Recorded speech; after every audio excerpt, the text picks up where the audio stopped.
Yeah. I prefer fewer syllables, easier to pronounce stuff. I played Deus Ex 2, I think it was, on... Shit. I don't even remember what that was on. Actually, I don't remember if I actually got that game. I think it was on the original Xbox. So, in other words, several years ago. And it was kind of a...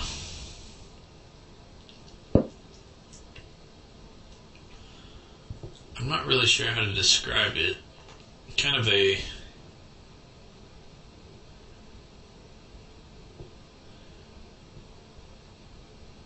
kind of an RPG slash futuristic.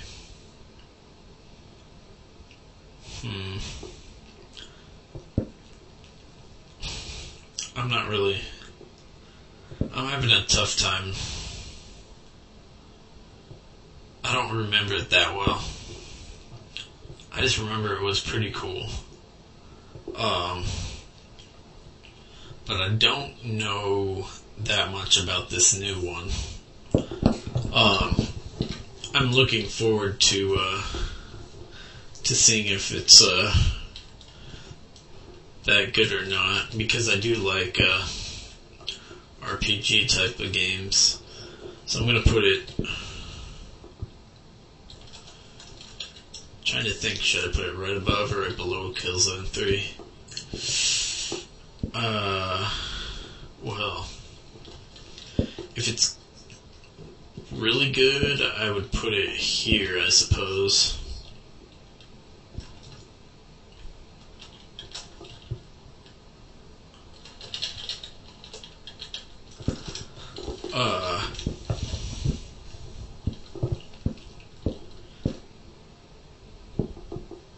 But definitely not a guaranteed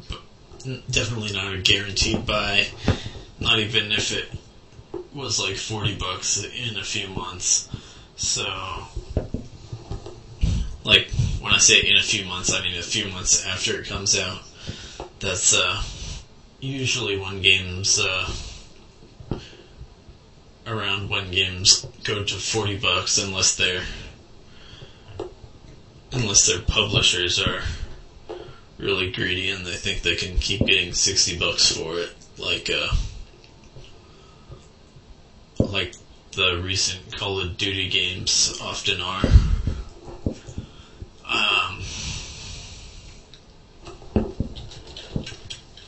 So, if that's really good, I will get it, but I don't think it's going to be that good. So, we'll see. That's another one that'll get moved down to here if it turns out not to be what I'm looking for. Crysis 2. Definitely interested in that. This is getting late enough into March that I'm not sure if that release date is solid.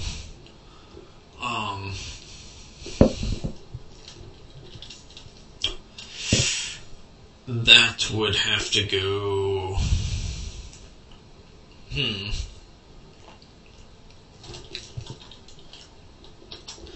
I'd say that would go here.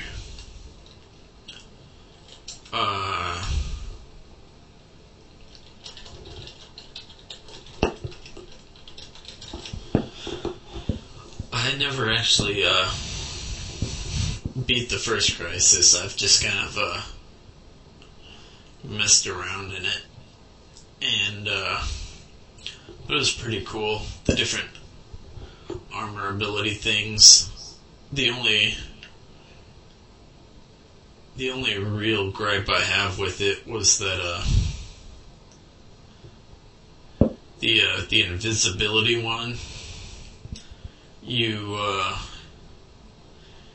lost all your armor power basically when you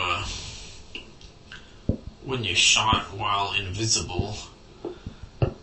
Yet, if you just turn the invisibility off right before you shoot, then you don't lose all your armor power. So I found that to be a pretty stupid mechanic. In my opinion, they should have just made it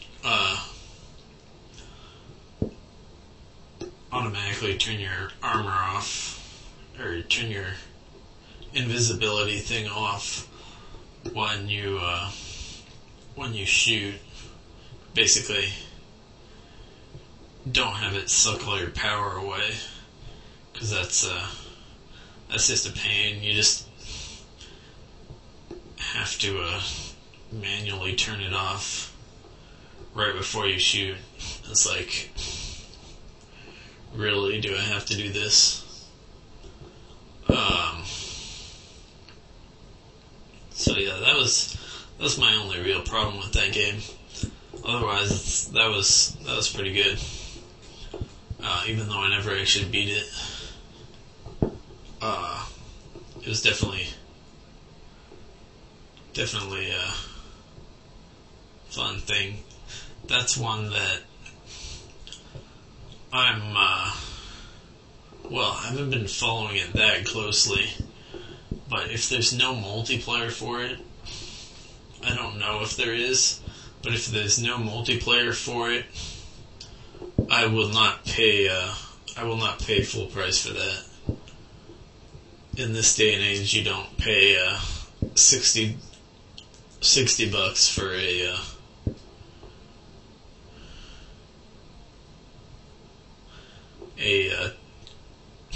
5 to 10 hour campaign unless you've got way too much money.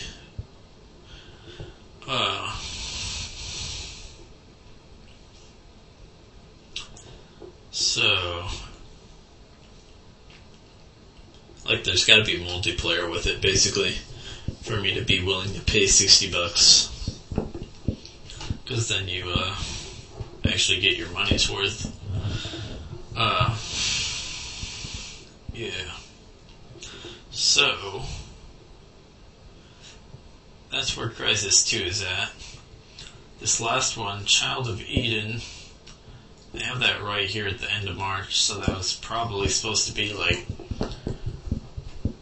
Q1 2011 release date, and it's not solid yet or whatever. That's supposed to be basically that's like a twin stick shooter kind of game, but it works with Kinect, which I do not have and do not plan on getting yet, because there's still not enough good games for it for me to be willing to buy it. But basically, the game, as a twin stick shooter type of game, it looked worth getting from what I have seen of it. So basically, though, I won't put that up against up above like most of the real games. So that'll go over here.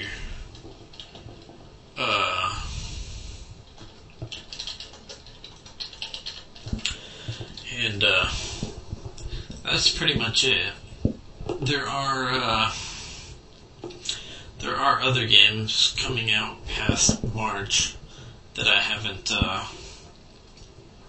really looked into. I just stopped at the end of March. So there's games like Portal 2, which I will probably get. My my main concern with Portal 2 being that that when Portal originally came out, it was part of the orange box, which was $20. I think it was $20 when it first came out. Or at least on Black Friday. And like it was essentially a ridiculously good value. Because the orange box also had like Half-Life 2 and Team Fortress 2. So it was ridiculously good value. And I'm afraid, my fear with Portal 2 is that it may be overhyped and that they essentially charge too much for it. So, for example, I wouldn't pay more than $20 for it.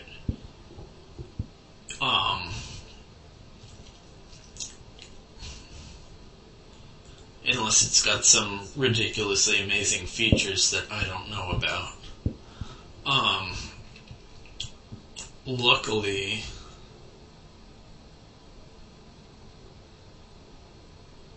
Luckily, I think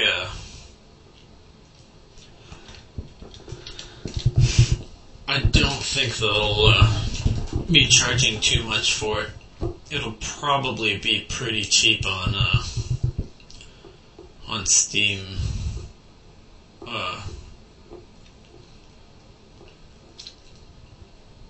Yeah. So, hopefully that's pretty good. Hopefully it hasn't gotten such an inflated ego from the success of the first one that they charge too much for it.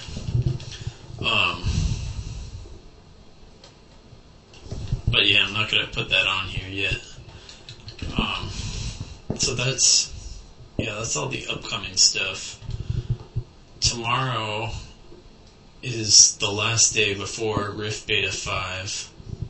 I might record a little bit of something.